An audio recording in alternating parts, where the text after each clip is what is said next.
Bahujan Samaj party की supremo और उत्तर प्रदेश की पूर्व मुख्यमंत्री मायावती ने अपना सरकारी बंगला 35 लोधी एस्टेट चुपचाप खाली कर दिया है। बताया जा रहा है कि उन्होंने 20 मई को ये आवास छोड़ दिया और इसकी चाबियां सेंट्रल पब्लिक वर्कर डिपार्टमेंट यानी CPWD को सौंप दी।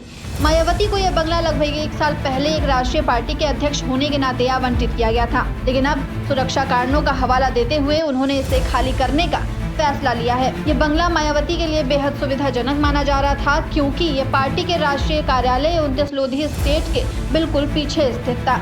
दोनों बंगलों का पिछला गेट एक दूसरे की ओर खुलता था। पिछले साल ही दोनों संपत्तियों का एक जैसा नवीनीकरण भी किया गया था। इसके बावजूद मायावती ने ये बंगला खाली कर दिया और BSP के वरिष्ठ नेता इस पर कुछ भी बोलने से बचते नजर आ रहे हैं। दरअसल इस आवास से महज 100 मीटर की दूरी पर विद्या भवन महाविद्यालय नामक एक स्कूल स्थित है। स्कूल की एक एंट्री उसी सड़क पर खुलती है जिस पर मायावती का बंगला था।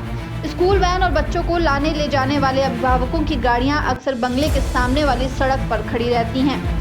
इससे मायावती की सुरक्षा में तैनात सुरक्षा कर्मियों और स्कूल के बीच टकराव की स्थिति बनती थी। क्योंकि मायावती को Z+ श्रेणी की सुरक्षा मिली हुई है, इसलिए जब भी वो घर पर होती थी तो बम निरोधक दस्ता इलाके की जांच करता था, जिससे आमजन और स्कूली बच्चों को काफी असुविधा होती थी। करीब 10 साल पहले भी मायावती ने अपनी सुरक्षा को लेकर चिंता जताई थी।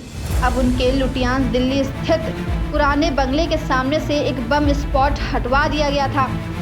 अब एक बार फिर सुरक्षा कारणों से उन्होंने नया आवंटित बंगला खाली कर दिया है। 35 लोधी एस्टेट टाइप 7 श्रेणी का बंगला है, जो सरकारी आवासों में दूसरे सबसे बड़ा टाइप माना जाता है। ये विशेष रूप से राष्ट्रीय दलों के अध्यक्षों के लिए आवंटित किया जाता है। फरवरी 2024 में ये संपत्ति मायावती को दी गई थी। दिलचस्प बात यह है कि इसी साल 3 अप्रैल को लोकसभा में सरकार ने एक सवाल के जवाब में बताया था कि ये बंगला उन्हें 15 फरवरी 2024 को सौंपा गया था, यानी उन्होंने महज 3 महीने बाद ही इसे खाली कर दिया।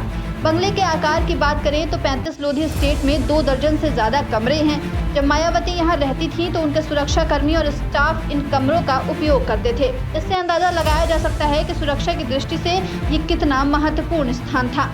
दिल्ली पुलिस ने इस पूरे मामले में फिलहाल कोई आधिकारिक बयान नहीं दिया है, लेकिन उन्होंने पुष्टि की है कि मायावती को दी जा रही Z+ सुरक्षा में कोई कटौती नहीं की गई है। उनके सुरक्षा में तैनात यूनिट को नए पते की जानकारी दे दी गई है और अब वे उसी के अनुरूप तैनात रहेंगे।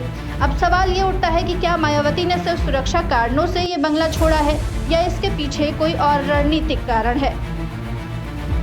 क्या ये BSP की आगामी रणनीति का हिस्सा है या सिर्फ एक साधारण प्रशासनिक निर्णय?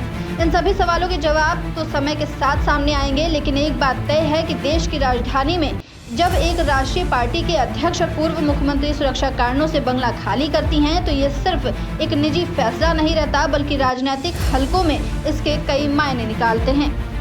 ऐसी तमाम अपडेट्स के लिए बने रहिए दस्तक न्यूज़ 24 के साथ।